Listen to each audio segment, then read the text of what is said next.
Good morning, sir. Kindly introduce yourself to those listening and those reading.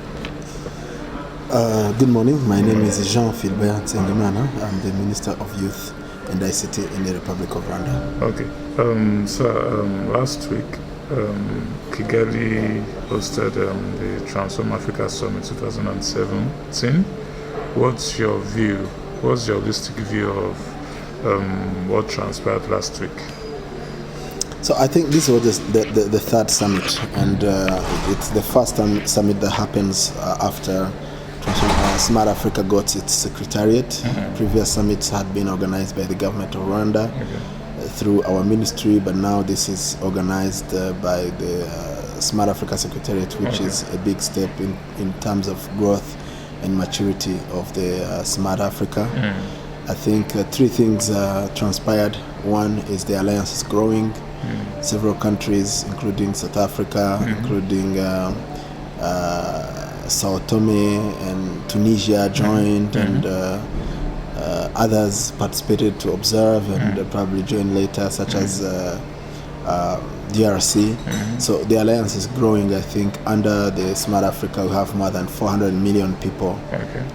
So that's one. Secondly, it's the outcome in terms of concrete outcomes, deals that are moving the organization forward, that are delivering on the promise of more investment into ICT, have been struck, and you could see that the excitement was palpable in terms of the promise that this organization has for its member and has for the transformation of Africa. And then thirdly, the inclusion, the fact that women and youth featured very strongly in the organization and in the content program panels, and that the agenda for digital transformation is broadly owned by all Africans, leaving no one behind. I think that is very, very important. It's a big success for the organization. To the next question, the event was held in 2015. From 2015 and 2017, any noticeable milestones? There are so many milestones. I would say by 2015 we were still 7 members. Today we are 20 members. Okay. The size of the organization tripled. Okay. So that is very important. And remember, the core objective of this organization is that countries need to prioritize ICT. That is the foremost. Is put ICT at the center of national transformation, national development, make it digital. So when you see heads of state making commitment, when you see communities coming together, when you see the private, the academia, the youth, the women, all coming together from across the continent, I think only by that the organization has reached its goal. I mean, it's moving towards its goal.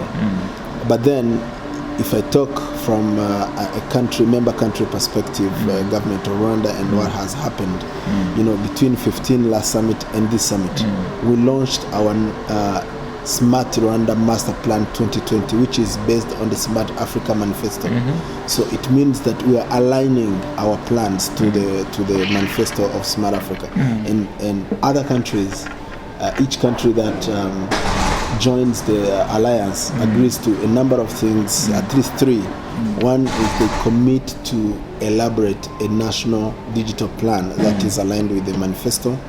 The second is the head of state picks an area of championship. So Rwanda picked smart cities. And the third thing is the country also agrees to join the one area network within 6 months of joining. So if you are looking for milestones and achievements, look those 3 areas and you will find them everywhere. And just as another example, as far as Rwanda is concerned, is we launched our Smart Cities Master Plan and also a Blueprint for Africa.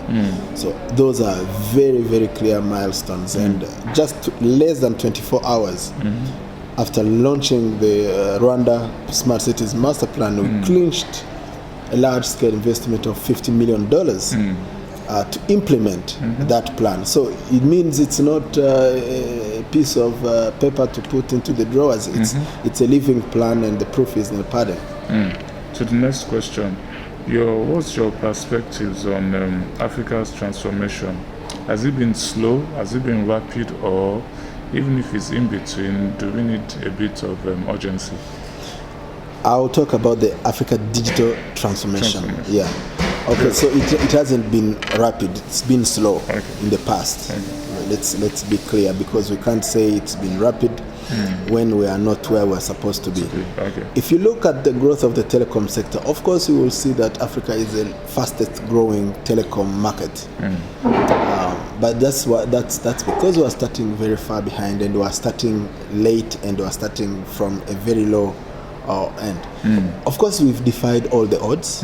That has to be clear. We've defied the odds of those saying that the mobile industry wouldn't take root in Africa because security, governance, because of low incomes and so on. But we defied all the odds. We've blown every target that has been set, and we've defied every pessimistic forecast when it comes to the digital transformation of Africa. That said, I wouldn't dwell on that success, and I wouldn't celebrate when we still have half a billion people not connected, when we still have internet less than 50%, when we still have digital literacy levels very low. I wouldn't look at that progress and celebrate. We know the story of digital financial inclusion. It's been a huge change across the continent, especially in the eastern part of Africa. But all those are good indicators to show that we are in the right direction. But can we accelerate the pace? Absolutely, and that's where my focus is. Acceleration of the pace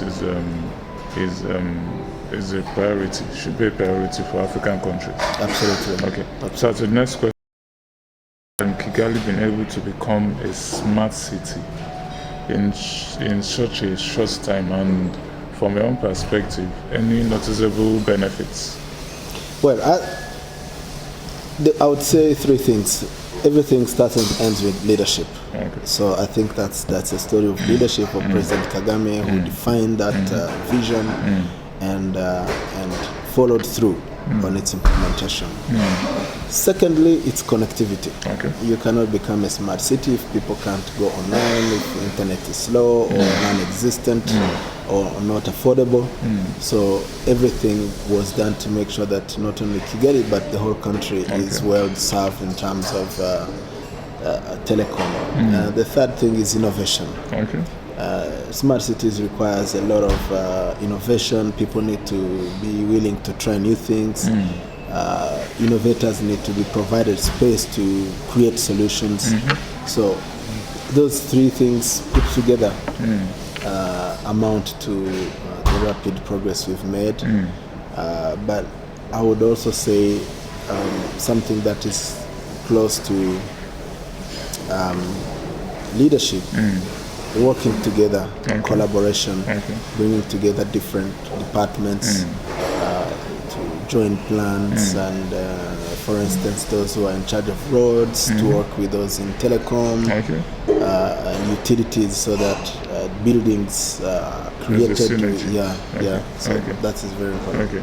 So how the Smart City Initiative, which is ongoing in Kigali, in Rwanda, how has it changed lives of those in the urban and especially in the rural areas? Now, smart cities for the urban.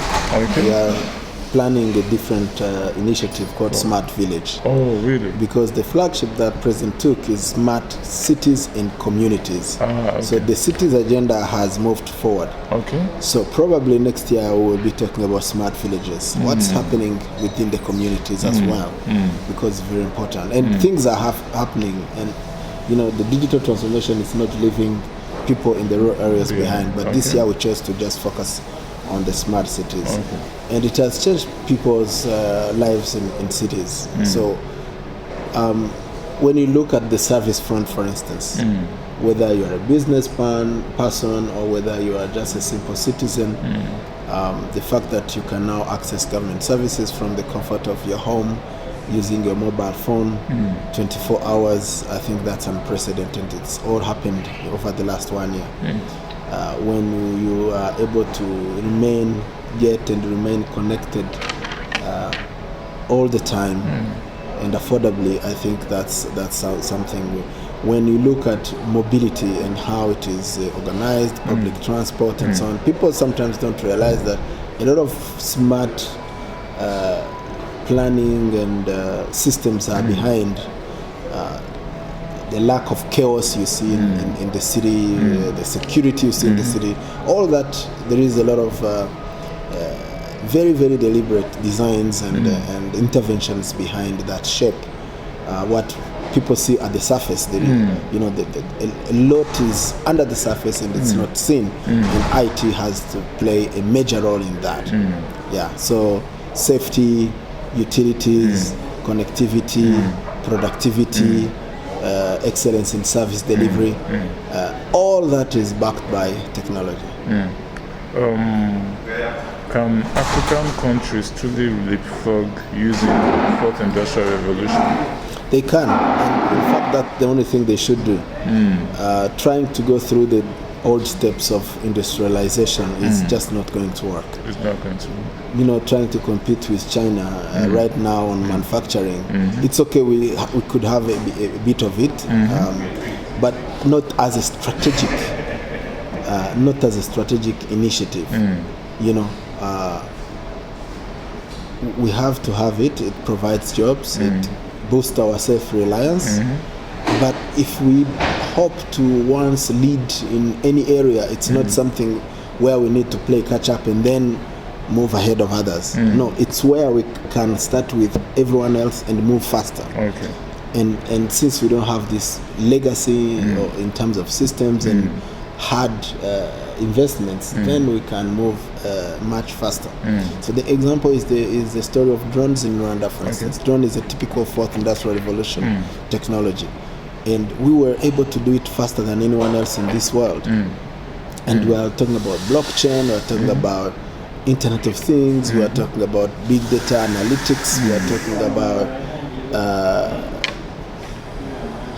so whatever 3D printing and other technologies that are coming up, the convergence of those technologies, physical, biological, and digital domains coming together. We can do it now in Africa faster than anyone else. But the thing is, do we understand it? Do we understand how important it is? Are we investing into it? Are we training our people for it? That's a thing. So if we are able to do it and attach importance on it, we have no lobbies that are against this transformation or disruption. Disrupting big industries in other countries is going to be very hard because there's so much at stake. But there is nothing at stake here. What is at stake is people's lives, is development. So let's go for it. Quite an insight. One or two more questions. What other ICT summits are taking place in Rwanda this year, 2017? Two things, very important. 19 to 21st July, we have the Youth Connect Africa. And it's going to be all about youth and technology and empowerment and youth opportunities. It's really not, it doesn't have a tech focus, but one of the key areas to be covered is technology. That's a summit that Jack Ma is going to attend. Yes, I heard that Jack Ma is coming, the richest man in Asia or in China. So you can check it out at www.youthconnect.africa.org. Connect with a K, not a C. Exactly, youthconnectafrica.org. So, and you can have an entire separate discussion about that. The second is Smart Rwanda Days in October 15 to 17. Smart Rwanda Days will be its third edition. And again, a lot of things. In fact, we are looking at hosting as a parallel thread the Rwanda-Nigeria ICT Summit. That is something that's been agreed. It hasn't been fully decided. We're still exploring options, but it looks like it's possible to host that summit again during Kigali. that time in During Kigali. that period. Yeah, during that same period. Okay, that's good. For those who don't know, when is the next Transform Africa Summit? Next Transform Africa Summit, 4th edition, will take place on May 9 to 11, 2018. Okay. Final question. What's the title of the book you are currently reading? The title of the book you are currently reading? Wow. It's Becoming Your Best. Becoming Your Best. Yeah. Okay. By who's Steve Schallenberger. Okay. Yeah. Okay. And he just conducted a leadership development session here and left 1,000 books to the young people of Rwanda and corporates as well. Okay. So it's called Becoming Your Best. Okay. Yeah. Okay. Thank you very much for your time, sir. Thank you.